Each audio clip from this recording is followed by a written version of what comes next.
من نظارت و اجرای سقف وافل رو توی این ویدیو بهتون توضیح بدم. ببینید این پروژه 475 متر زمینش که 100% سطح اشغالش زیر زمینه. زیر زمین خب فونداسیون داشتیم، دیوارهای، و الان سقفش رو در واقع بستیم که میخوایم بتون بریزیم. سقف این پروژه به صورت وافل دو طرف است. حالا از همین اول من بهتون توضیح بدم. ببینید این قسمت ما یه دونه رمپ داریم که میره به زیر زمینمون، این قسمت یه رمپ داریم که میره به طبقه همکفمون، یعنی رمپ های ماشین رو. اینجا یه در نفر رو داریم که در واقع با پله میره به طبقه در واقع به پارکینگمون، به همکف. این قسمت هم یه دونه جک معلول داریم و یه پست بند.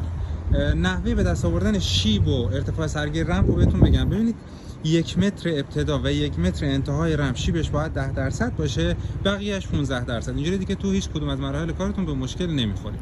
ارتفاع سرگیر رمپ ببینید مرتفع ترین ماشینی که بخواد رد بشه مثلا لنکروزه که 195 یا اف جی که مثلا ارتفاعش حالا 1.8 بارمن مثلا روش داشته باشه میشه نهایت 2 متر. خب یه کپشور بعد اینجا بذارین، یه گاتر که آبی که میاد این رو بره داخل اون کپشور، یه 20 سانتی واسه اون در نظر بگیریم میخواد بشه نهایت 20 سانت با در واقع فاینال معماری که حالا سنگ یا هر چی بخواد روی این در واقع رمپ کار بشه. من این ارتفاع سرگیر رو 2.40 میذارم که 20 سانت 30 سانت هم از اون بالا خالی داشته باشم و در واقع کار اوکی در بیاد.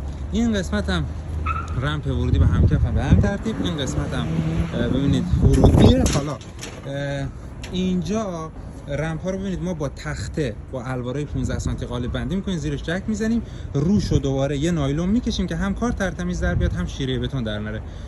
رمپ ها هم که مطابق نقشه میلگرد 16 با فاصله 15 سانتی متری بسته شده، زیرش اسپیسر گذاشتیم که کاور بتون حفظ بشه. این قسمت ببینید حالا سقفمون به صورت وافله. وافلای دو طرفه. وافل دو طرفه یعنی چی؟ ببینید الان این یه چشمه ای که توش وافل کار کردیم، یه تیر اینجاست، یه تیر اینجاست، یه تیر اینجاست، یه تیر هم اونجا، یعنی یه مربع تشکیل داده، یه قاب تشکیل داده. خب این وافلایی که ببینید به این صورته، یعنی اگه این وافل این خونه ها رو نداشت، در واقع بین دو تا وافل یه سره بود اصطلاحاً، خب بهش میگفتیم قالب وافل یه طرفه، یعنی بار فقط روی این دو تا تیر ریخته میشد. ولی وقتی که به این حالته وافل میشه دو طرفه، یعنی هم بار روی این تیر ریخته میشه، این دو تا تیر هم روی این دو تا تیر، یعنی بین اینا، بین این در واقع قالبای وافل تیرچه اصطلاحاً تیرچه درجا بافته میشه.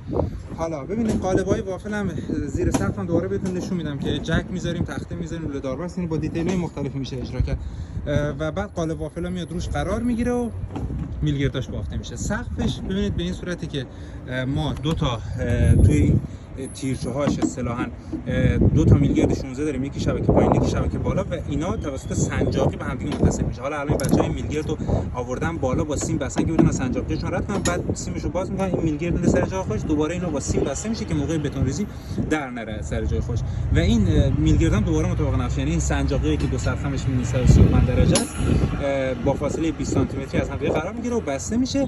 و اینکه بعضی از وافلا در واقع دو تا میلگرد تو شبکه تحتانی داره، یکی تو فوقانی. تو این پروژه ما تو طراحی نقشه‌اش در واقع یه دونه داریم. حالا دوباره یه شبکه میلگرد روش بافته میشه با میلگرد شماره 10 و ببینید دوباره یه اسپیسر 2 سانتی زیرش قرار میگیره که واسه ایجاد کاور بتونش. پس سقف به این صورت بسته میشه.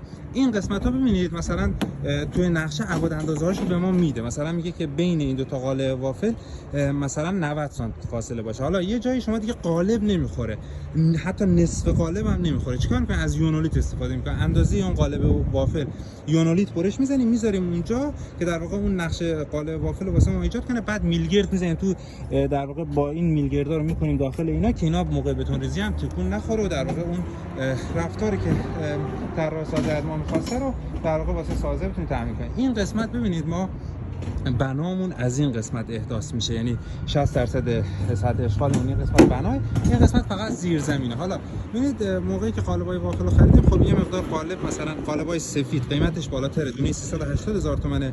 دلیلش هم اینه که محکم‌تره، توی دراز مدت هم دفرم و اینا نمیشه، ولی این قالبای در واقع مشکی طول عمرش کمتره. ما چون یه سقف داشتیم دیگه این قسمت رو مثلا از این قالب مشکی ها گرفتم چون دونه 220,000 تومان. حالا یکی از مزیت‌های سقف وافل اینه که شما میتونید دهانه‌های بلندی داشته باشه، یعنی فاصله های ستوناتون زیاده. ببینید الان ما اینجا تیرای 12.5 متری داریم، 3 تا تیر 12.5 متری داریم. خب تعداد ستونامون کم میشه و معماری زیباتری رو میتونیم ایجاد کنیم. دستمون تو معماری باسره. ولی یکی از باگایی که داره بحث برش پانچه. ببینید الان این قسمت هایی که میبینید ایجاد شده مثلا قالب نداره و آرماتور گذاریش به صورت ویژه انجام شده، ناحیه بحرانیه، محل تلاقی در واقع تیر به ستون. این قسمت هم خاموش گذاری های تیر ویژه است، هم در واقع میلگرد تقویتی داره و همین که این قسمت ببینید واسه جلوگیری از برش پانچ یه همچین دیتیلی طراح میده که با میلگردای 16 است و دوباره ببینید سنجاقیایی که مطابق نقشه سر جای خودش قرار گرفته.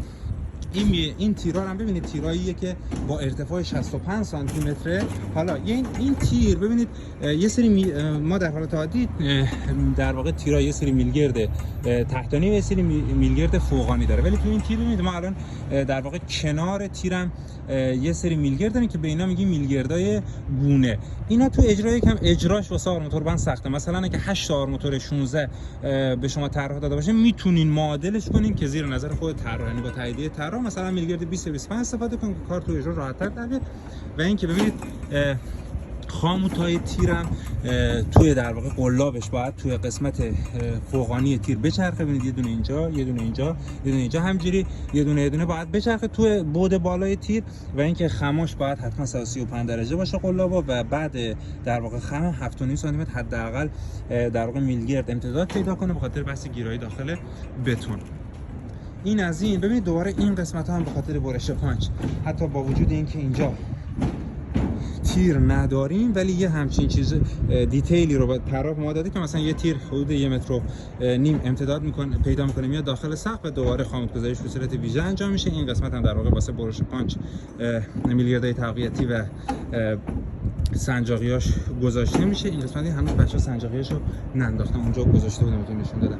دوباره ببینید کنار تیر به همین ترتیب. مورد بعد در مورد درز انقطاع هستش. ببینید ما از تراز مبنا که در واقع 0.0 اون باشه نزدیکترین سقف زمین میشه تراز مبنا. از تراز مبنا درز انقطاع رو بر رعایت کنید. ببین الان اینجا فاصله درز انقطاع با ملک مجاوره که اینجا رو چیکار می‌کنیم؟ میایم با یونولیت در واقع یونولیت میذاریم که بتون نره داخلش و درز انقطاع هم ایجاد بشه. دو روزی که این ملک کلنگی هم بخواد تخریب کنه در واقع مشکلی نداشته باشه. ببینید زیر قالبای زیر تیرا هم با همون الوارا دوباره میسازیم و روشو نایلون پهن میکنیم که شیره بتونمون در نره، کارمون با کیفیت در بیاد.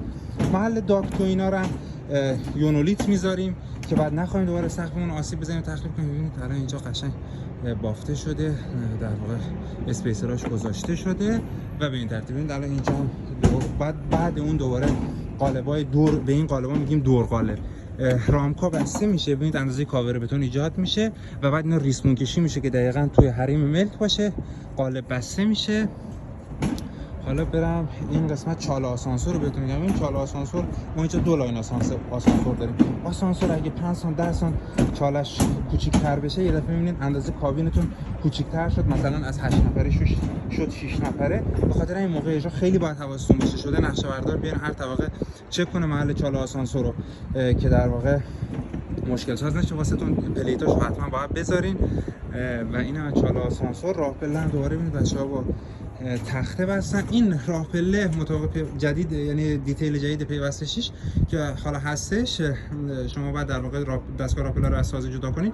اگر طراح سازتون سختی این دستگاه راه پله روی سازه دیده باشه نیاز به این کار نیست، یعنی الزامی نیست که شما این کار انجام بدید. خب طراحی ما به این صورت بود و اجرا کردیم. حالا بریم یه کار دیگه هم که می‌کنیم. من این قسمت که پاگرد بعد نور در واقع پارکینگ بخواد قرار بگیره، چرا بخواد نصب میگم یه دونه لوله، همین الان لوله 2 اینچ بچه‌ها اونجا وسطش بذارن که بتون ریخته نشه، بعد نخوایم مثلا تخریب کنن. هر جایی که میدونم بعد تاسیسات داریم جاشو تو بتون پیش بینی می‌کنم که بعد در واقع مشکل نداشته باشیم. اینجا هم ببینید جک گذاری‌ها از 80 سانتی متر دیگه بیشتر نباید بشه. ما با این دیتیل رفتیم که لوله دار بس انداختیم، محل تلاقی قالب‌ها رو تخته در واقع 15 سانتی گذاشتیم و قالب‌های وافل اومده روش نشسته جکو حتما شاغولی باشه، محکم باشه، موقع بتونریزی مشکل نخوره و به این ترتیب. و یه مورد مهمه دیگه خیزه منفی تیراست. ببینید تیر 12.5 متر، حتما باید وسط تیر رو بهش خیزه منفی بدین که بعد اینکه در واقع ساختمون بارگذاری بشه و بتونریزی بشه برگرده به حالت نرمال خودش. من دیگه ویدیو فکرم 10 دقیقه شد، بیشتر از این نمیتونم آپلود کنم. اگه سوالی داشته باشین بپرسین، حتما بهش پاسخ میدم.